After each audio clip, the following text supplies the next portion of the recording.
Good morning students. Geography first lesson 2 marks. Name the neighboring countries of India. இப்போ India மேப்பில் பார்த்தீங்கன்னா எங்கெல்லாம் neighbouring countries அண்டை நாடுகள் இருக்குது அப்படின்றத நான் பென்சிலில் மார்க் பண்ணியிருக்கேன். அதை பார்த்தீங்கன்னா ரொம்ப ஈஸியாக புரியும். எந்த அண்டை நாடுகள் பக்கத்தில் இருக்க எந்த நாடுகள்லாம் நம்மளுடைய நாட்டினுடைய எல்லையில் பங்கு பெறுது, ஜாயிண்ட் ஆகுது, அதனுடைய பவுண்டரிஸ் அப்படின்றத பார்க்குறோம். ஃபஸ்ட்டு பார்த்தீங்கன்னா பாகிஸ்தான், நெக்ஸ்ட் ஆப்கானிஸ்தான். ஆப்கானிஸ்தானில் இந்த எண்டு கொஞ்சமாக இருக்குது பாருங்கள், அதுலேருந்து அப்படி ஜாயிண்ட் ஆகுது, அதனால் நம்ம ஆப்கானிஸ்தானையும் எடுத்துக்கிறோம். நெக்ஸ்ட்டு நேபாளுடைய பவுண்டரிஸ் நம்ம இந்தியாவில் தான் இருக்குது. அதுக்கப்புறம் சைனா, இந்த பவுண்டரிஸ்லாம் நம்மளோட இதில் ஜாயிண்ட் ஆகுது. சைனா, பூட்டான், பங்களாதேஷ், இந்தியாவுக்குள்ளார தான் இருக்குது பங்களாதேஷ், அதுக்கு ஒரு பவுண்டரி போட்டு வச்சுருக்காங்க. Myanmar, next Sri Lanka. ஸோ இந்த கண்ட்ரீஸ் எல்லாம் பார்த்தீங்கன்னா neighbouring countries of India. Pakistan, Afghanistan, China, Nepal, Bhutan, Bangladesh, Myanmar, Sri Lanka. Totally எத்தனை இருக்குது பார்த்தீங்கன்னா 1 2 3 4 5 6 7 8 நெய்பரிங் கண்ட்ரிஸ் இருக்குது. நெக்ஸ்ட் கொஸ்டின் என்ன இருக்குது அப்படின்னு பார்த்தீங்கன்னா, give the importance of IST. முதல்ல ஐஎஸ்டினா என்னன்னு தெரிஞ்சுக்கணும். Indian standard time. இந்தியாவுக்குன்னு ஒரு நிலையான டைமை வந்து ஃபிக்ஸ் பண்ணுறாங்க, அதனால தான் அது வந்து ஐஎஸ்டி ஷார்ட் ஃபார்மு. அதோடைய ஃபுல் ஃபார்ம் வந்து Indian standard time. First point பாருங்கள், the standard meridian of India is 82 degree 30 inch east. ஈனா ஈஸ்ட், லாங்கிடியூட், அதை லாங்கிடியூட்னா என்னென்னா தீர்க்க ரேகை. இப்போ இந்தியா மேப்பை பார்த்தீங்கன்னா மேலே வந்து அந்த மெஷர்மெண்ட் கொடுத்துருப்பாங்க. அந்த மெஷர்மெண்ட்டில் ஏற்கனவே நீங்கள் படிச்சிருக்கீங்க, இமேஜினரி லைன்ஸ் ஆர் தேர்ன்ட். அந்த imaginary lines maybe the longitude and latitudes இதெல்லாம் படிச்சிருக்கீங்க. அந்த லாங்கிடியூடுன்ற அந்த லைன் வந்து இந்தியாவில் சென்ட்ராக எங்கே கட் ஆகுது அப்படின்னு பார்த்தீங்கன்னா 80 டிகிரிலேருந்து 84 டிகிரிக்குள்ளார நடுவில் சென்டர் பாயிண்ட், அதுதான் 82 டிகிரி 30 இன்ச் ஈஸ்ட் டைரக்ஷனில். அங்கேருந்து மேலேருந்து ஒரு லைன் கீழே வரலையும் கட் ஆகுது. அந்த லைனை தான் லாங்கிடியூட் அப்படின்னு சொல்கிறோம், தீர்க்க ரேகை. அது கட் ஆகிறது இந்தியாவில் பார்த்தீங்கன்னா சென்டர் பாயிண்டில் வரும். அப்போ அந்த ட்ராபிக் ஆஃப் கேன்சரும் இந்த லாங்கிடியூடும் கட் பண்ணிக்கிற அந்த இடம் பார்த்தீங்கன்னா சென்டர் பிளேஸை ஃபிக்ஸ் பண்ணுறாங்க. அதுதான் என்ன அப்படின்னு பார்த்தீங்கன்னா மிர்சாப்பூர்ன்ற இடத்துல கட் ஆகுது இல்லையா, இட் பாசஸ் த்ரூ மிர்சாப்பூர். அப்போ அந்த லாங்கிடியூட் கட் ஆகும்போது இங்கே இருக்கிற அந்த சென்டர் பாயிண்ட்டை இந்தியாவுடைய ஸ்டாண்டர்ட் டைமாக வச்சுக்கிறாங்க. ஏன்னா அருணாச்சல பிரதேசத்தில் தான் ஃபஸ்ட்டு வந்து சன்னு வந்து என்ன ஆகுது, சன்னு வந்து ஷைன் பண்ணுது, அதாவது ஒலிக்குது. அங்கே வந்து சூரியன் உதயமாகும் பொழுது இந்த பக்கம் இருக்க குஜராத்துக்கும் அதுக்கும் 2 மணி நேரம் டிஃப்ரென்ஸ் வரும். அப்போ each and every states have to follow different times. So to avoid this difference we fixed one timing, that is Indian standard time. நம்ம ஒரு டைமை ஃபிக்ஸ் பண்ணுறோம்.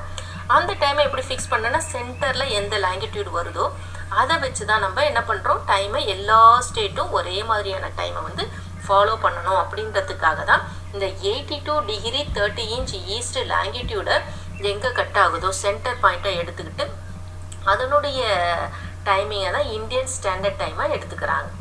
அடுத்தது பார்த்தீங்கன்னா ISD is 5.30 hours ahead of Greenwich Mean Time. Greenwich Mean Time எங்கே இருக்குன்னா அந்த இங்கிலாண்டில் இருக்குது.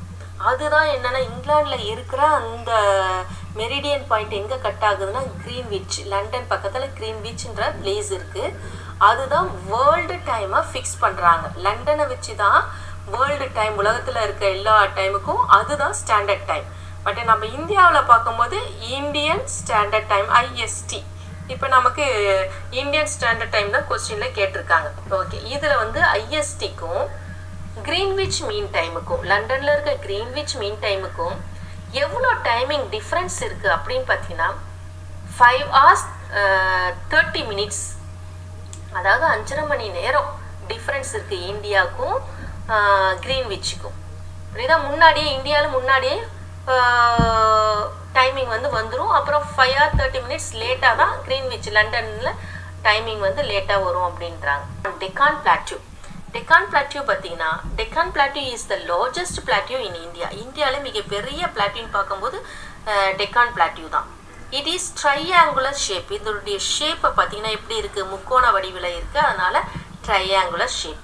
Bounded by Western Ghats in the west. அதாவது வெஸ்ட் சைடு என்ன இருக்குது, வெஸ்டர்ன் காட்ஸ் இருக்குது. Eastern Ghats in the east. Eastern காட்ஸ்னா மலைன்னு அர்த்தம். கிழக்கு தொடர்ச்சி மலை கிழக்கு பக்கம் இருக்குது, மேற்கு தொடர்ச்சி மலை மேற்கு பக்கம் இருக்குது. வெஸ்டர்ன் காட்ஸ்னா மேற்கு தொடர்ச்சி மலை, ஈஸ்டர்ன் காட்ஸ்னா கிழக்கு தொடர்ச்சி மலை. ஈஸ்டர்ன் காட்ஸ் எங்கே இருக்குது, ஈஸ்ட் டைரக்ஷன். வெஸ்டர்ன் காட்ஸ் எங்கே இருக்குது, வெஸ்ட் டைரக்ஷன். ஸோ அப்போ இதனுடைய பவுண்டட் பார்த்தீங்கன்னா டெக்கான் பிளாட்யூக்கு இந்த சைடு ஈஸ்ட் பக்கம் ஈஸ்டர்ன் காட்ஸ் இருக்குது, வெஸ்ட் பக்கம் வெஸ்டர்ன் காட்ஸ் இருக்குது.